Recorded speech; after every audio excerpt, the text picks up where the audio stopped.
Okay, so what I want to move on now is, we're playing the semantics versus syntax game.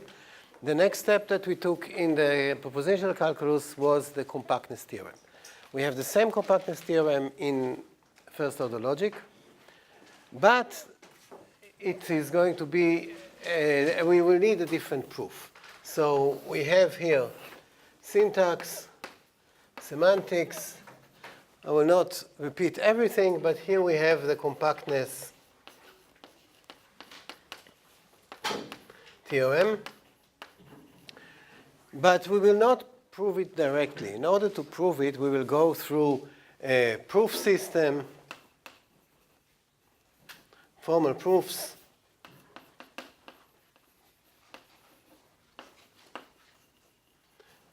and then we will show the soundness and completeness.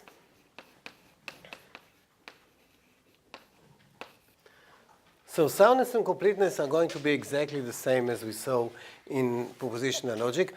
So without introducing, we have not yet introduced the formal proofs. But what I want to say is that we will need the soundness and completeness in order to show the compactness theorem. So I will not prove compactness now, but I will still state it, and show you what we get out of it. But we will postpone the proof of the compactness theorem until we have the formal proofs and the soundness and completeness.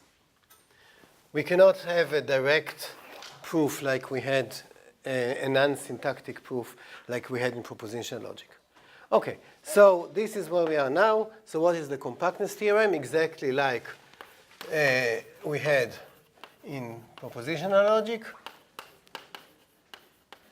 Theorem for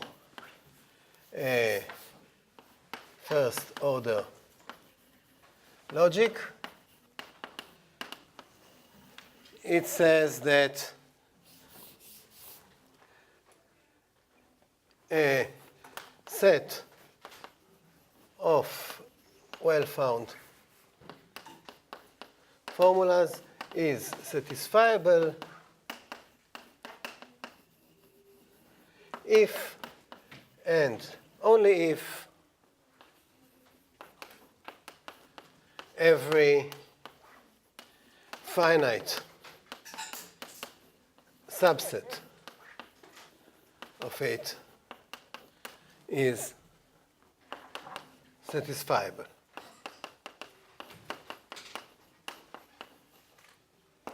So it's exactly the same theorem. What changes is our meaning of what are well-formed formulas. Here they are first-order logic formulas. And the meaning of what satisfiable means. Satisfiable in the proposition logic meant that you have a truth assignment. And here it means that you have a structure and maybe an assignment to the structure that makes all the formulas in sigma true. Now, as in the propositional logic, we can use it to show both positive and negative results. So let me start with a negative result, then we will get into a very interesting positive result. So we are not proving it now, we're postponing the proof, but we will see some applications of compactness. So applications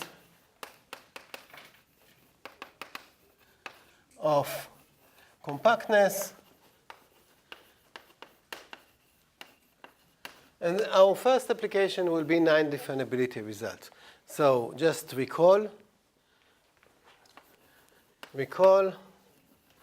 that a family of structures is definable in some language L if there exists a set of L WAFs such that So let's the family of structures give it a name, say K, and the set of roughs, let's give it a name, sigma, such that the set of M such that M satisfies sigma equals exactly K. So the notion of definability is the same as definability that we had in propositional logic. It's just that it applies to a family of structures rather than to a family of truth assignments.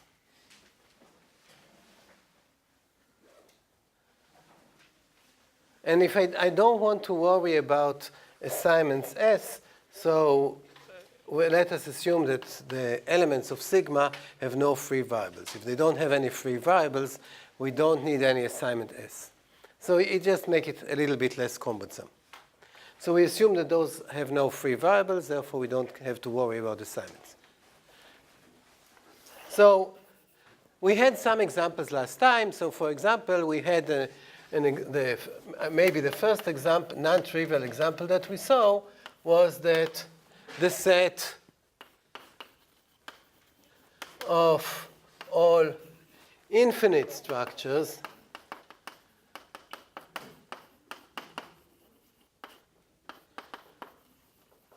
is definable in every language L. Every first-order language L, we can define it. You remember we had those formulas. We had sigma infinity was the set of all phi n such that n is a natural number, where phi n basically said there exist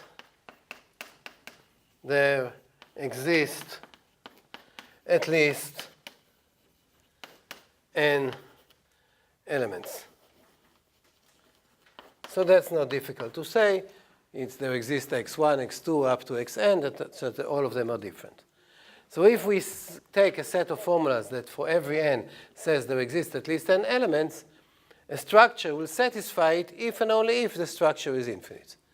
So that's a set of sentences that defines the family of all infinite structures. We talked about it last time. But now I want to show you an example of something which is not definable. So now let us consider a family of structures that look very, very similar. So what about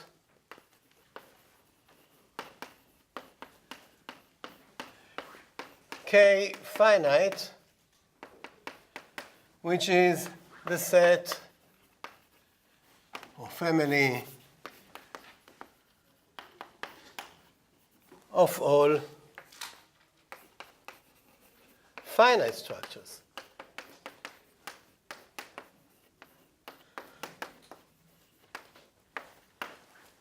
How shall we define that? So we can define a set of all infinite structures because we say you have at least 3 elements, at least 4 elements, at least 5 elements. If you satisfy all those requirements, you must be infinite. But what about being finite? Now, the problem is that if I want you to say you are finite, I would say either you have at most 2 elements, or you have at most 3 elements, or you have at most 4 elements, and so on. But when I write a set of formulas sigma, it means I want to satisfy and phi 1 and phi 2 and phi 3. I don't have a way of saying or over an infinite set. Even as a set of formulas. I mean, if I write a set of formulas, it's like I've required and over all of them. But I don't have a way of saying or over all of them, even if I use an infinite set of formulas. So we want to, it turns out that it's really impossible. We cannot define the set of all finite structures. So the claim is going to be claim is that K finite is not definable.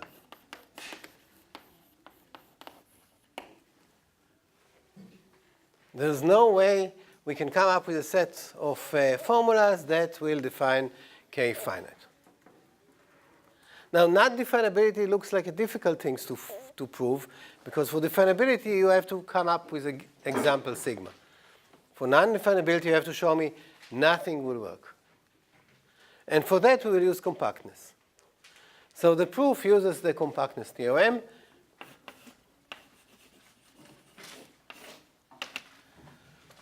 So we will argue by contradiction.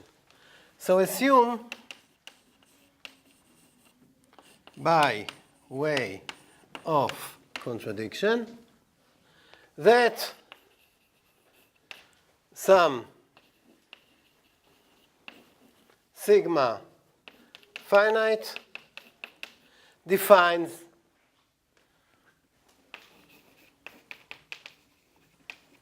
K finite. Assume that we do have such a set.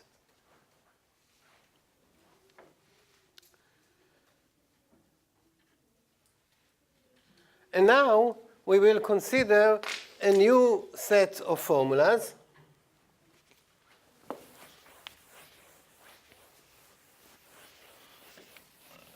So we construct now, striving towards a contradiction, we construct a set of formulas. So let gamma be the set that we just saw here. Sigma infinity. So the set of all phi n, n in n, where phi n is just the formula, there exists x1, there exists x2, there exists xn, such that all of them are different. How will I write it formally in a kind of concise way? We will say such that end over all I not equal j, ij less or equal n, that not xi equals xj.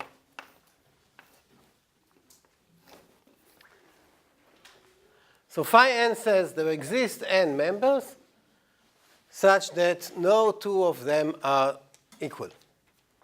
So phi n says there exist at least n elements. Okay, so let's see what we had here. We assume we want to show that the set of all finite structures is not definable. We assume by way of contradiction that we do have a definition. Now we consider a different set. Now I'm asking, is sigma finite union gamma satisfiable? What do you see? What do you think? Sigma finite defines the set of all finite structures, and gamma actually says the structure to satisfy gamma must be infinite, because gamma says there are at least n elements for every n. So is the union satisfiable? No, because this requires no, since every structure satisfying sigma finite is finite by our assumption that sigma finite defines the set of all finite structures, and every structure satisfying gamma must be infinite. So I cannot have a structure that is both finite and infinite at the same time.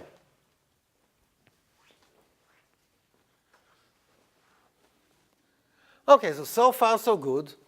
I constructed a set of unsatisfiable formulas. But now comes the catch. If we invoke the compactness, we can argue that this set is satisfiable. So now I make this subclaim. So how should we call it? I call the whole thing claim, so this should be subclaim. Every finite A subset of sigma finite union gamma is satisfiable.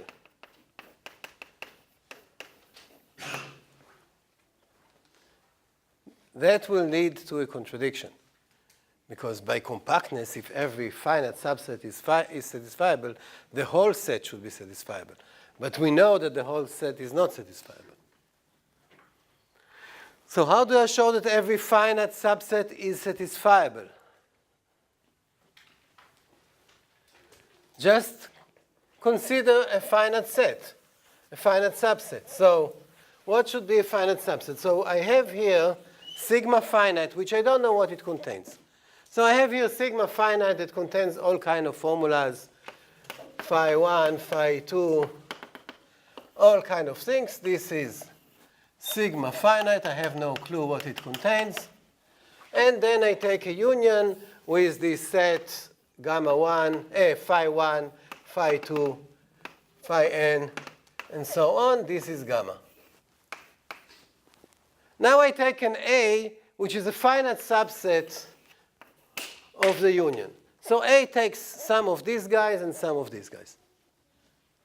But the main point is that since A is finite, there is a maximum n such that phi n is an A. So let n be the maximum index of a member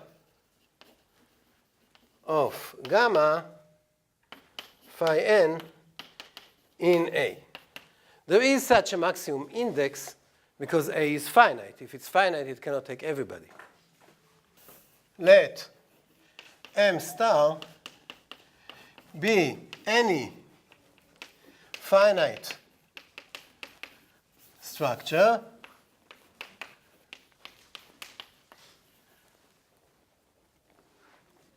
whose universe has more than n elements.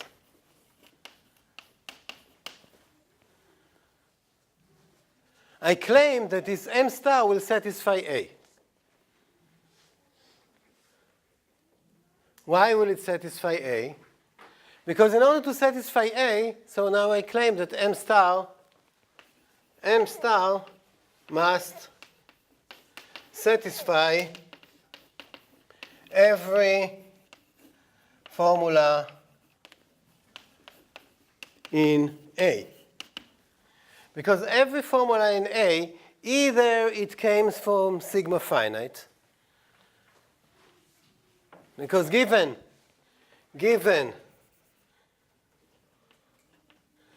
any, let us give them a name, say phi in A, is either a member of sigma finite. If it's a member of sigma finite, why does M star satisfy it? What? Because M star is finite. And sigma finite is satisfied by every finite structure. So M star satisfies phi since M star is finite, and sigma finite defined all finite structures. So every finite structure satisfies everything in sigma finite. Or if it's not a member, or otherwise, phi equals some phi I for I less or equal n. Right? If it didn't come, if I pick some phi here from A, I pick some phi. Either it came from sigma finite, so it's satisfied because I have a finite structure. If not, it came from here. But if it came from here, since n was the maximum index of a phi that came from here, this phi has index at most n. So what does phi says? Phi says there are at least I many elements. But I picked a structure that has more elements. This is since M star has more than n elements, M star satisfies this phi I. So we showed that the M star that I picked satisfies every formula in A.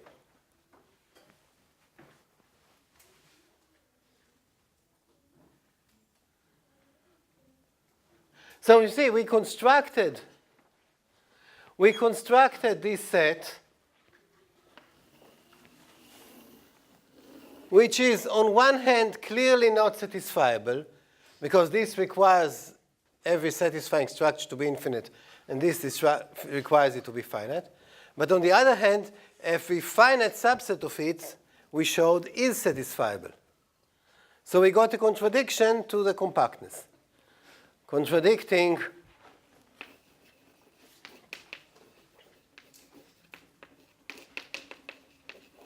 the compactness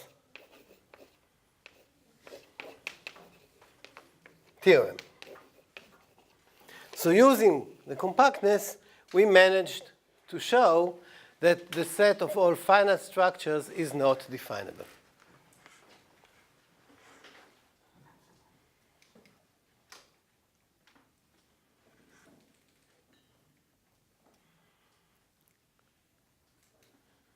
So this is the kind of logic that I want you to be able to use. So let's do more examples. But the reason I'm showing you this is that this compactness has very interesting consequences that we will hopefully see today. Okay, so you see what was our reasoning. We assumed by way of contradiction that some sigma finite defined our structure. We added this infinite definition of infinite structures and showed that every finite subset is satisfiable. Let me give you another example of the same type of argument so that we'll somehow get more used to this argumentation. So now instead of just talking about the size of a structure, and here the language didn't matter, let us look at the language for graph theory. So we have a language with one binary relation, and a structure for this language is a graph, where Rxy means there is an edge from x to y. Okay? So second example.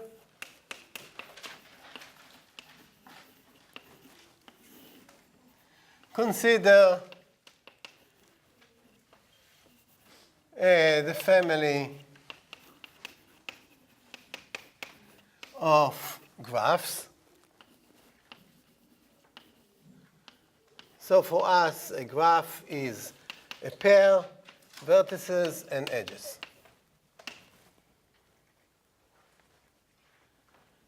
And we say that a graph has diameter n if you can get from every point in the graph to every other point in the graph by taking at most n steps along edges. So I can talk about the diameter of the graph. Have you seen this notion before? So if I have here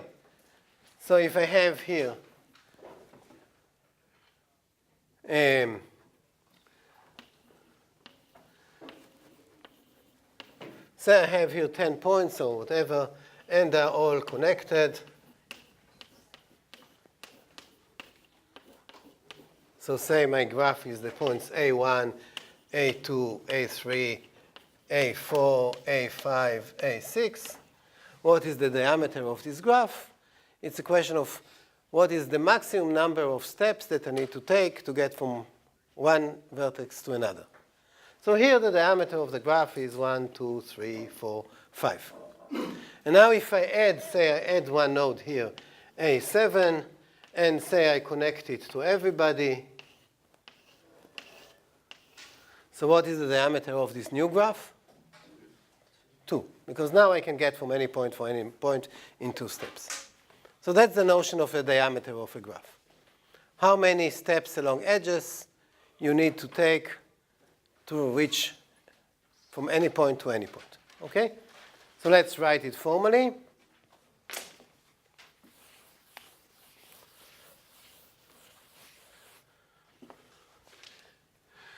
So say that the diameter of G is A K if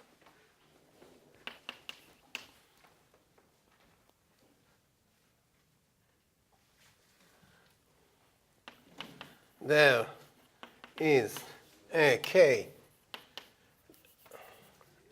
long,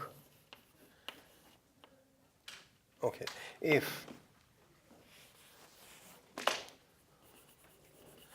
for every U, V in the set of vertices, there is a path U, V1,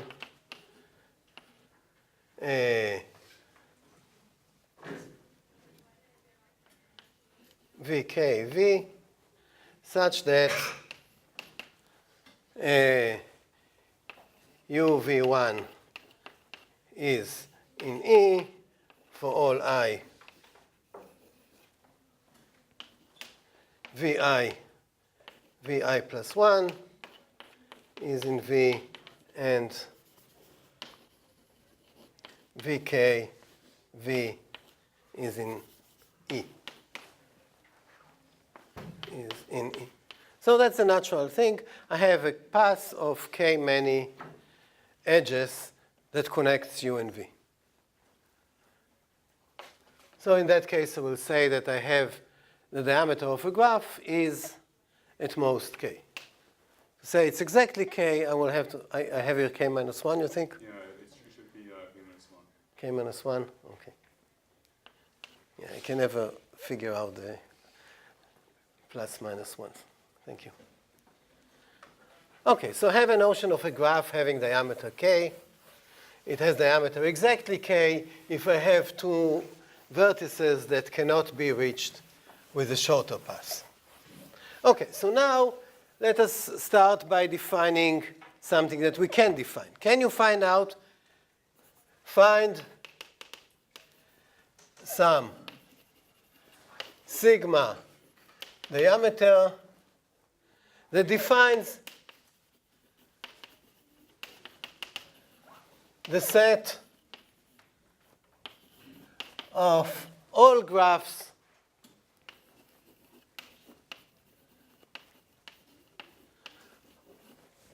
of infinite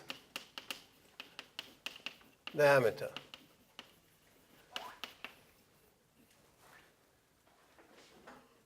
That is, the diameter is not finite.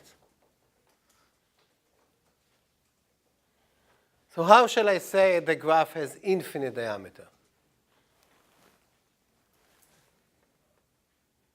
That graph is not connected. Yeah, but you want to say it in the language. This is in the language. Oh, I didn't tell you the language. In the language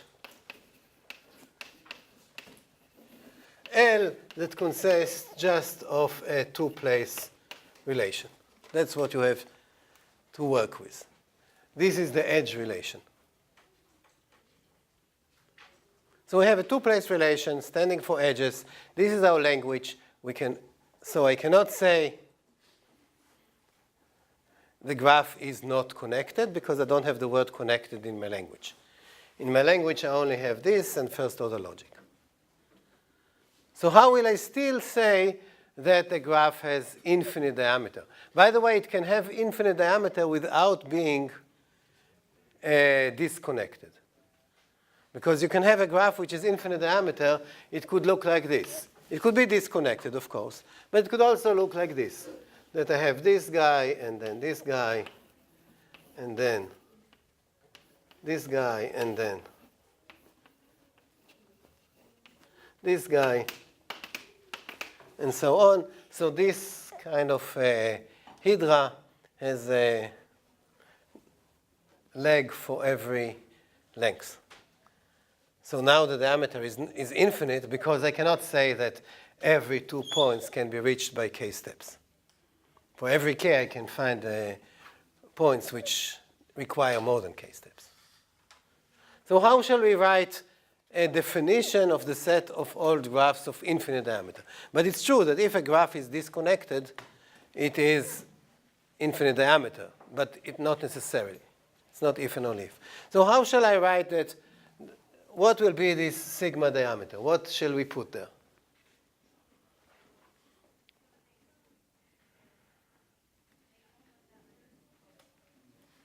How shall I say the diameter is not 1? 1 is not an upper bound of the diameter. Yes? If you're just going for not 1, you can just say there exists an x and there exists an y such that there is no edge between them. Exactly. Right. So I will have these formulas, sigma diameter. We'll start with saying there exists an x and there exists a y such that not our xy and not our yx. There's no edge between them. So this tells me the diameter is at least 2. In one step, I cannot make sure that I will connect. Right? And now I can say, of course, so how shall I continue now? What will be my nth formula? How will I say that the diameter is not n? Any of my yes? There exists x, there exists y, such that it doesn't exist v1, v2, up to vk. Right. There exists x, there exists y, such that there doesn't exist. So, such that I can use for all, I can say it does not exist, such that it's not the case that there exists v1 up to vk plus 1, such that x v1 r of x v1 and r of v1 v2 and r of vk minus 1 y. Did I put enough parentheses? So there exists x, y, such that there do not exist a chain of k steps connecting them. Okay? And then we will continue and put such a formula for every n. So let's call this formula psi n. So psi n tells me the diameter of my graph is at least n, because there are 2 points that cannot be connected by less than n steps. So if you put all of those psi n's together, we know that our graph does not have a finite diameter. Yes? Doesn't this definition fail in some cases? For example, if you had like a cycle of length 4, then there exist 2 vertices that can only be connected by a path of length 1 or a path of length 5 or a path of length, like with a remainder equal to 1. But there exists no path have certain vertices that can only be connected by certain lengths of paths. certain lengths that don't Right, include k. but if I make this requirement that for any n, there exist two elements that cannot be connected by n steps, and I put them together, then I exactly defines the graph of infinite diameter, right? Because if a graph is infinite diameter, for every n you have 2 points that cannot be connected by. I'm not saying that the positive side. I'm saying the negative side. You have 2 points that cannot be connected by n. Cannot be connected by n plus 1. You have 2 points. For every n, you have 2 points that cannot be connected by a path of length n. Okay?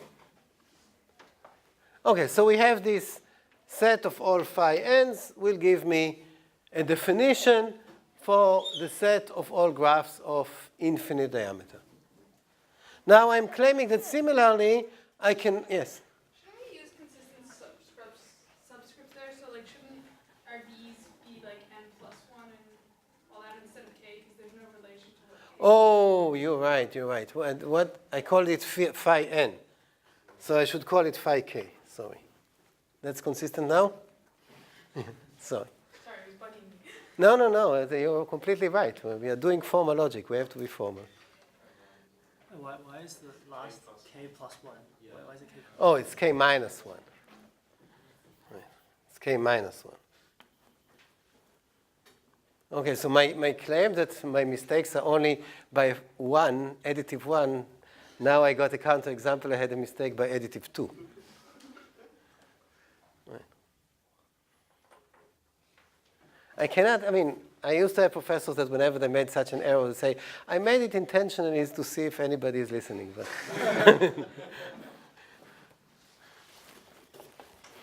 I think I never in my life passed an exam with a perfect score. I always make such mistakes. It's too late to change.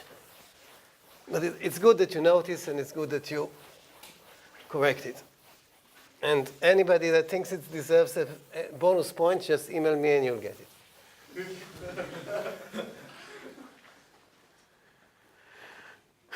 Okay, so we have this definition. Now comes my claim that says the family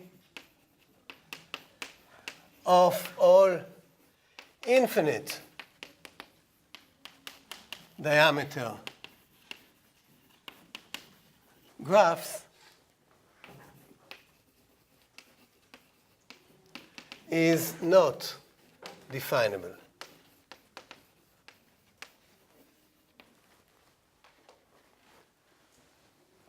So it's a very similar situation to what we saw with finite structures. Should I be finite diameter? What? Sorry, that's a good one. Yeah. We just defined the infinite. Yeah, that was brave, but it paid. Yeah, you're right. Okay, so this is not definable. Now, how shall we do it? We'll do it the same kind of argument. So the proof will be very similar. I just want you to get used to this type of argument. So the proof is assume by way of contradiction that I have some sigma star defines the family of all finite diameter graphs. And now we're going to use this union again.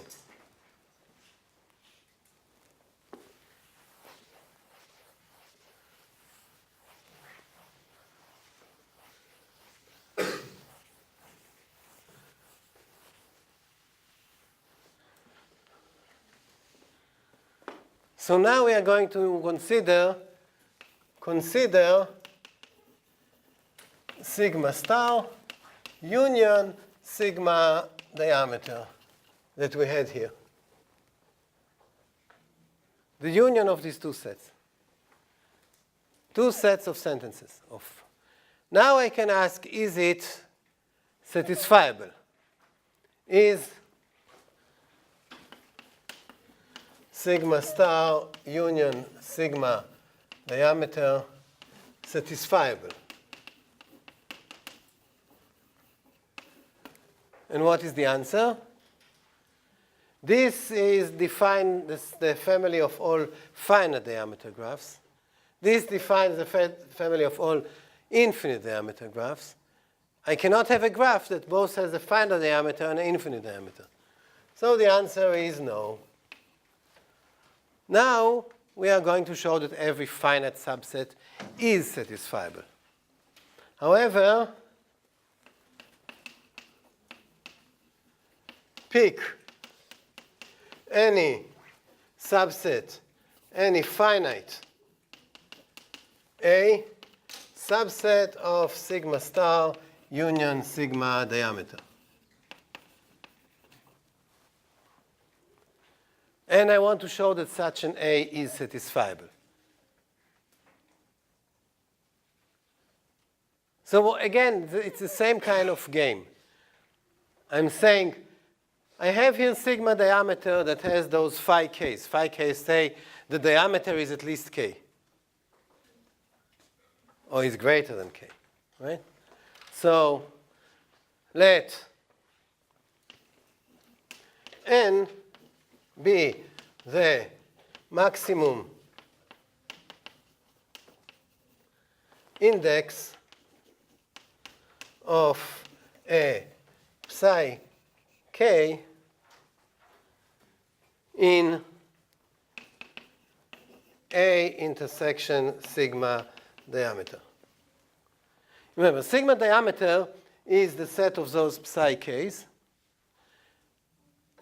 and A is a subset of the union. So I look at the maximum index that got into A. There is such a maximum index since A is finite. Now we want to construct a graph. Let's call it Gn that satisfies A. How shall I construct such a graph? I want to construct a graph that satisfies all the formulas in A, and I know that the maximum index of a member of a type psi that got into A had length n. So I know that I should require that there are two vertices that cannot be connected by an n path. On the other hand, since I'm satisfying the definition of finite diameter path, my graph needs to have a finite diameter. So can you describe a finite diameter graph that does not, that its diameter is more than n? Yeah, it does define itself. Well, so what will it be? You get any graph that has a diameter. Yeah, but give me we can have a concrete one, right?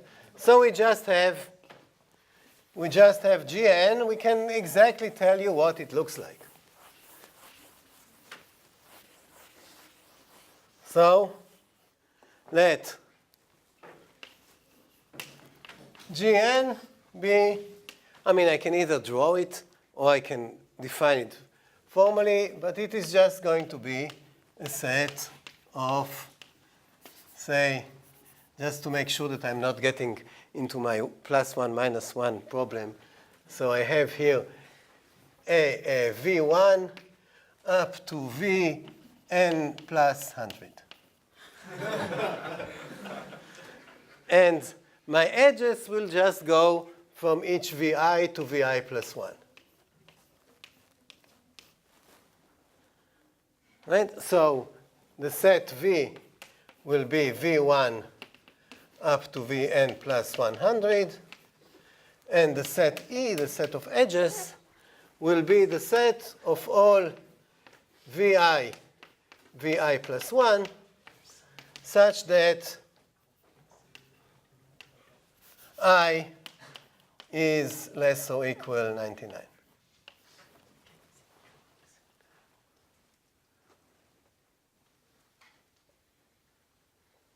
So since Gn has finite diameter, it satisfies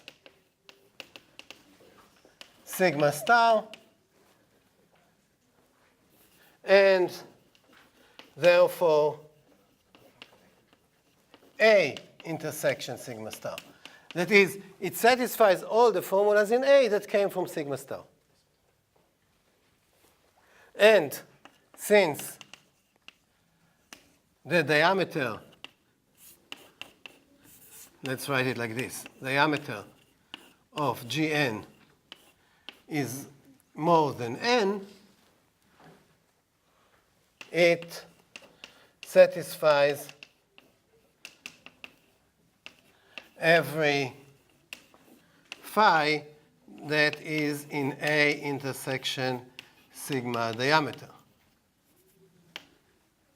Your index, shouldn't it be n plus 99? What? Connected from 1 all the way to n plus 99 rather than just 99. What? How can I? The index on the edge. True. The index. I has to go to n plus 99 because you have to connect the first n before you connect the other. Oh. I thought that I'm safe against. Oh, wow. Yes. I just have a question then. Is that the concrete example of G of n is necessary in the proof? Or we can just say that there is... You have to prove that it exists. So we have to somehow argue why there exists a graph of arbitrary diameter that is still has finite diameter. So the best way to argue it is by showing an example. Right? So A is just the union of these two sets. So A equals just A intersection sigma star union A intersection sigma diameter. So if I satisfy every formula here and every formula here, I satisfy every formula in A. This is just a way of saying the formulas in A came from either the left-hand side or the right-hand side. So if I made sure that I satisfy every formula in A that came from either side, I satisfy all of A. So we get a contradiction to compactness.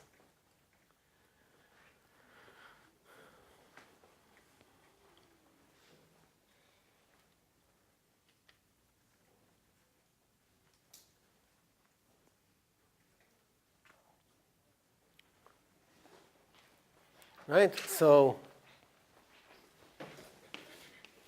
Gn satisfies A.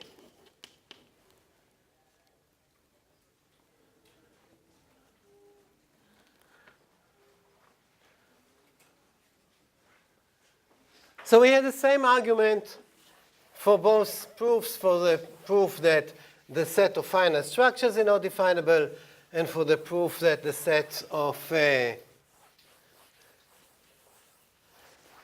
graphs of finite diameter is not definable. And both of them use the compactness. And now I want to use the compactness in a positive way. So far I use compactness in a negative way. I use compactness to show you certain tasks are not doable. But now I want to show it in a positive way. So the way I'm going to show it in a positive way is, it's a very interesting idea. It's called the non-standard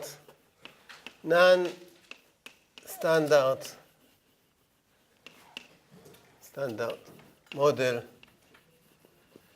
of arithmetic.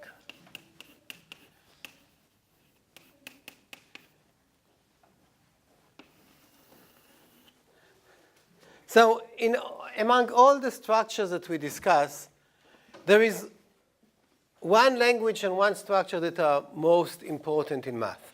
And this is the structure of natural numbers. Most of the math that we really use can be just generated, built from the natural numbers. So the natural numbers is the most interesting structure.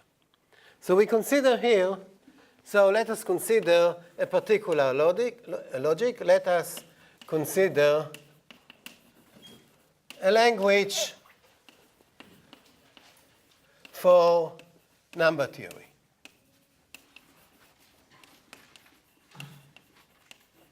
Okay, so what is my language? So we can be generous, put there whatever you want. So I want to have there, say, some function f that will stand for addition, and some function g that will stand for multiplication. And I want to put there, so this is addition, this will stand for multiplication. For now, it's just a language. I want to put there, if you want, r, two places that it will stand for less or equal, then I can put a and b constants for 0 and 1, and we can add more stuff. So this is going to be some language. Let's, for concreteness, assume that this is our language. So this is my language. And let the model of the natural numbers consist of the universe is the natural numbers, f is plus, g is times, r is less or equal than, a is 0, and b is 1.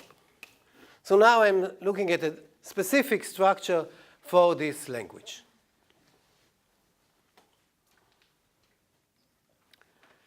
And now I want to describe this structure. I mean, since our formal language of talking about mathematics is first-order logic, I want to try in first-order logic to describe the natural numbers.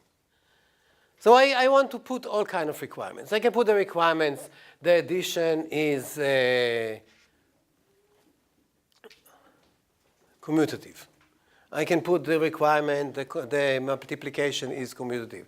I can put the requirement, there exist infinitely many prime numbers. I want to make my best effort to describe the natural numbers. So what will be my best effort?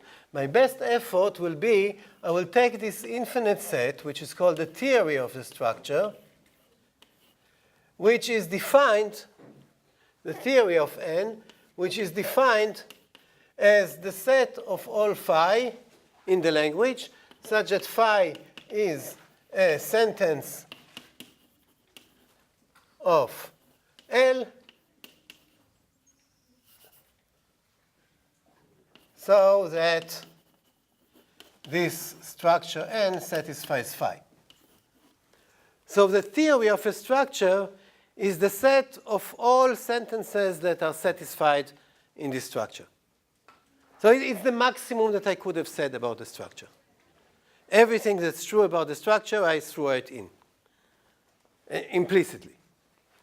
So this is the theory of a structure in a certain language.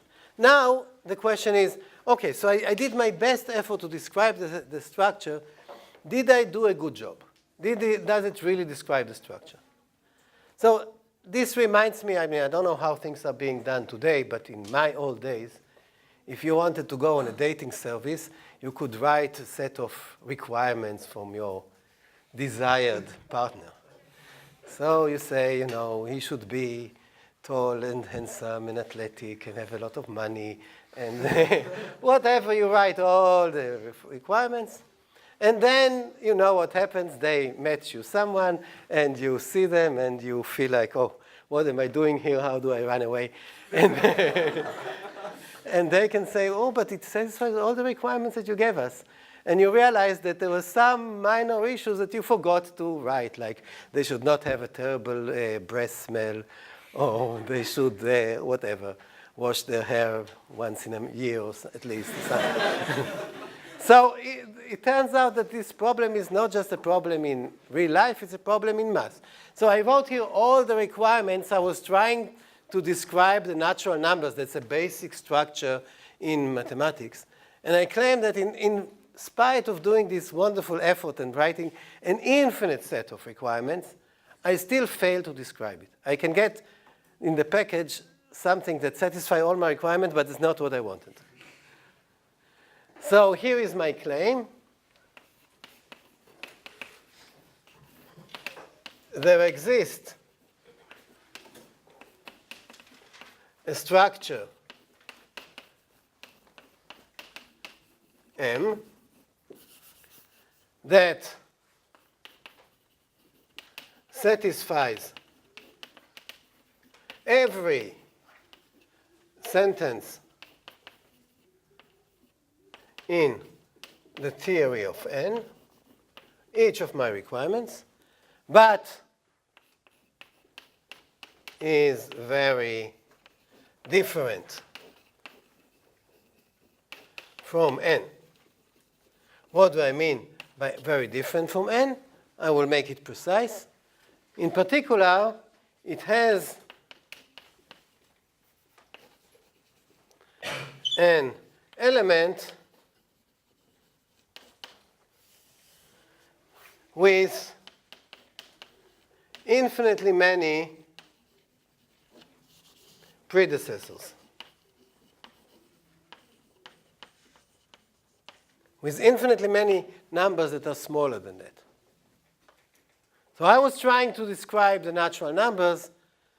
I wrote all the possible requirements. There's going to be a structure that satisfies all of those requirements, but is not the natural numbers, because in natural numbers, every number has only finitely many predecessors. And in this new structure M, there are going to be infinitely many predecessors to some of the guy. So such an M is called such an M, and M is called a non-standard model of arithmetic.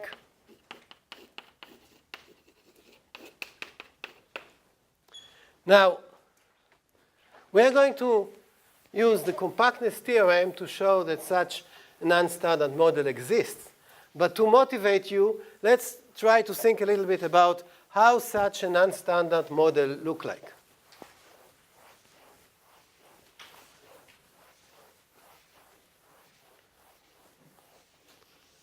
So, how does such an M look like? So what do we know about it? So you see, we can know a lot about it because we know it satisfies every statement that is true in the natural numbers. So I can ask you, does this M has a first element? Does it M has a first element or not? Yes. Yes. Because in a natural number, there is a first element. Does it have a last element? No, because in natural numbers, there's no last element. Everything we can say in this language should hold for this, let's hold for the natural number, should hold for. So we know that it looks like this. There is the first element, say 0, then there is a 1, then there is a so on. But so we have here kind of, we must have a first element, we must have a second element, we must have a third element. For any n, we must have an nth element. Still, there is an element here with infinitely many predecessors. So there is some crazy guy here. Let's call it, I don't know what, D, some strange element here that is above all of those. Okay? But that's not enough. Is there only one such element? Why are there infinitely many? Because there's no maximum element. You could always do like the successor to D. Right. Then there is a successor to D. There is D plus 1, because every number has D plus 1. And there is D plus 2. So it goes like this. Right? But it's not only that, because there's also D minus 1. Because for every number that is not 0, D is not 0. For every number that is not 0, I have the predecessor, the immediate predecessor. So there's also D minus 1. So now I see that this D lives in a whole array. What does it look like, this guy? It goes infinitely to the future and infinitely to the past. Or So which kind of familiar set of numbers does it resemble? The integer numbers, right? It's like Z, the integer numbers. It's like a copy of the integer numbers, right? Because everyone has a predecessor, immediate predecessor, and everyone has an immediate successor. So it looks like a copy of the integers. But is it everything? I claim that this is not enough. It's worse than this. Because now look at D plus D. So if we consider where should I put D plus D? Because I have plus, right? So I need to have D plus D. Where can I put D plus D? So since D is greater than every n, I can say that for every n, D plus D is greater than D plus n. Right? Because D is greater than n. Because I can say that for every x, for every y, for every x, for every y, if x is greater than y, then x plus x is greater than x plus y. This is a formula that holds in the natural numbers. I mean, plus I should write as f, and greater than I should write as r, but this formula holds in natural numbers, so it should hold here. So d plus d is greater than d plus n for every n. So it cannot live in this copy. There is some guy, it's somewhere here. It is above every d plus n. So d plus d lives here. But this guy also has an immediate predecessor, an immediate successor, and so on and so forth. So here lives a whole other copy of z. Right? And now I can ask you, I mean, are there any only two copies of z floating there in the air, or there are more? There are infinitely more, because there's also the copy of n times d for every d. Okay, but that's not enough. Because d plus d, d times d is going to be above every n times d. So this guy is even further away, right? It's not the end yet, because what I claim is even that between any two copies of these lives another copy. So those copies are dense. Can you show me why can I show that between any two copies there is another copy?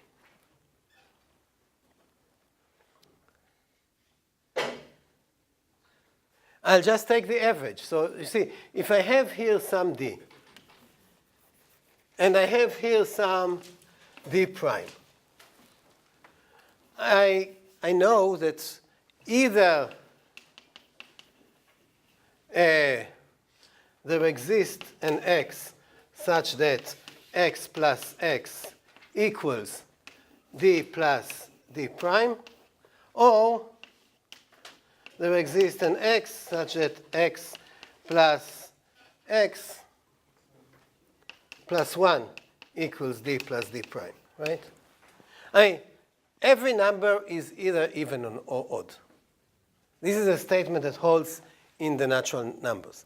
Every number, either I have its half, or I have, so that x plus x, I don't know, equals d plus 1. Either the number is even, so I have an x such that x plus x equals this number, or the number is odd, so I have an x such that x on x equals this number plus 1, or minus 1, it doesn't matter. But this x is not going to be a member of any of these two. This x is going to live here in a new copy of himself between the two. Because it's easy to see that this x should be greater than,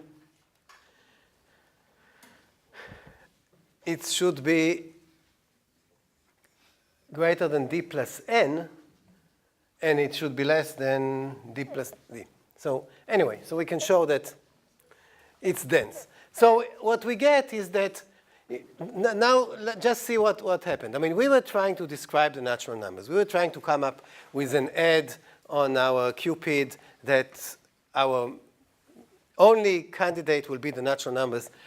we try to describe the natural numbers. It's very important for math to be able to say what are we talking about in math. If we cannot tell us what are the natural numbers, how can we communicate with each other? Maybe each of us has a different image of what the natural numbers are like. Maybe for you this is a natural notion of natural numbers, and it's only me that was thinking the natural numbers is only this part. If we want to communicate, we have to be able to describe them exactly.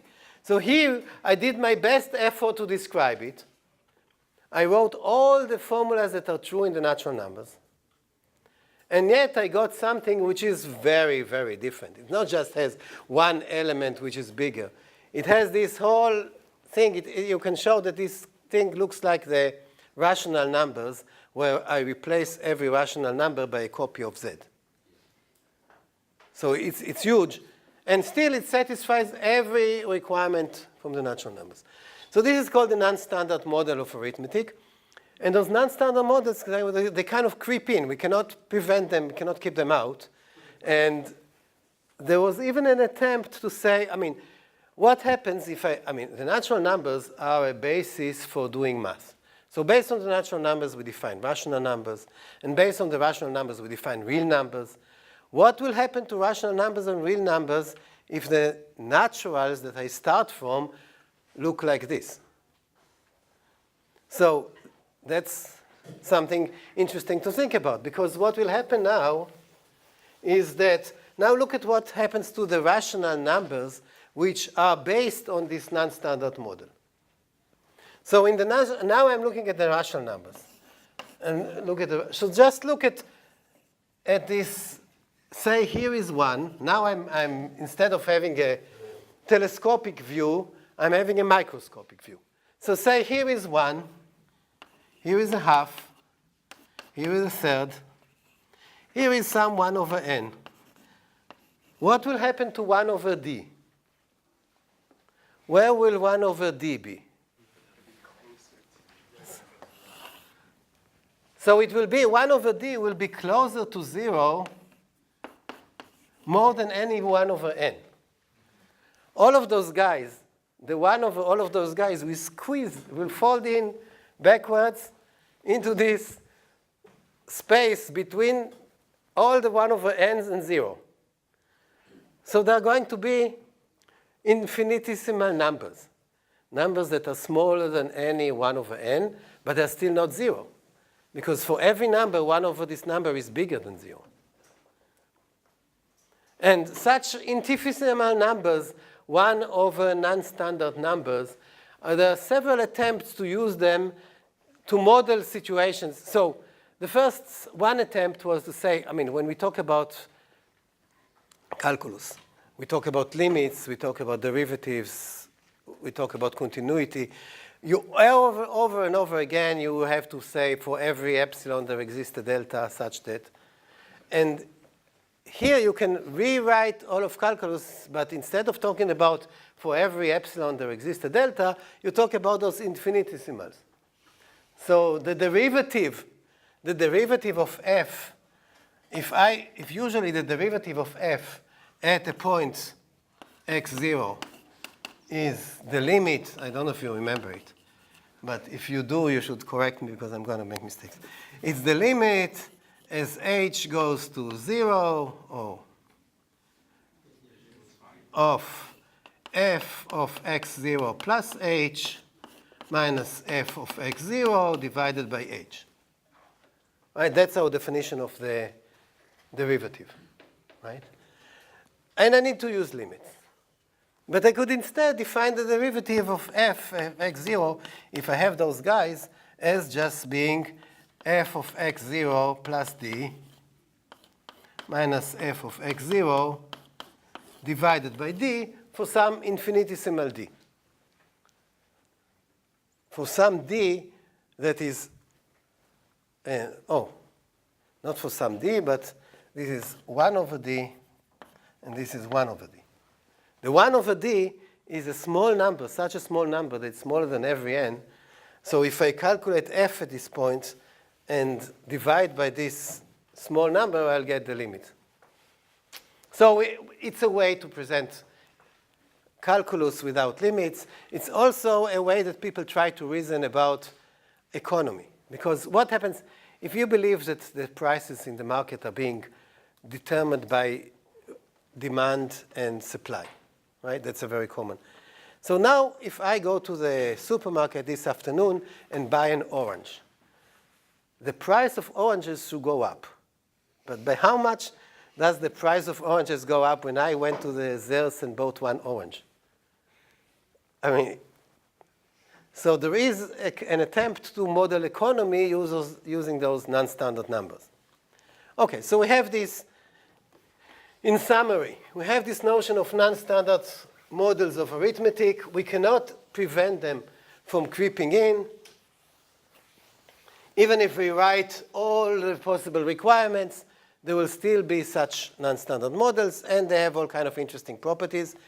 And now I want to show you that this basic claim really exists. I mean, it really holds. So here is my theorem. So let us just write the definition and the theorem, and probably we'll have to postpone the proof to next time. So here is my definition.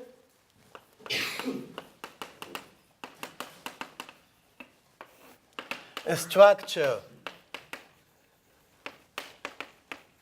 M is a non-standard model of arithmetic if it satisfies every sentence in the theory of n. So the theory of n are all the sentences that hold in the natural numbers. And it has an element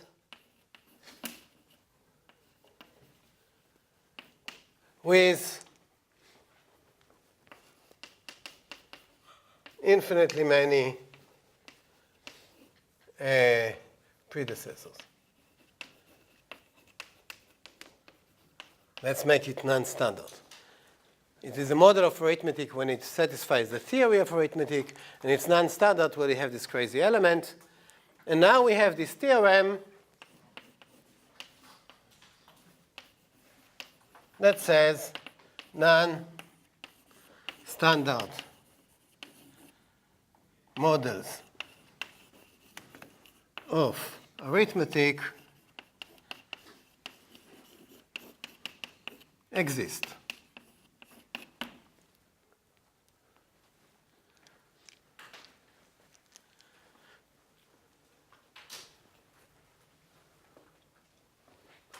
So the main important notation here, which is I introduced only today, is this notion of the theory of a structure. So we fix the language, we fix the structure, and we look at all the sentences that hold in this structure. That's the theory of a structure. Okay? So now, how are we going to prove it? We're going to use compactness. So what we are going to do is we are going to, so maybe I have 2 minutes to just describe the idea, proof idea. Let us expand the language. Let us expand our basic language L used to define the theory of n by adding a new constant symbol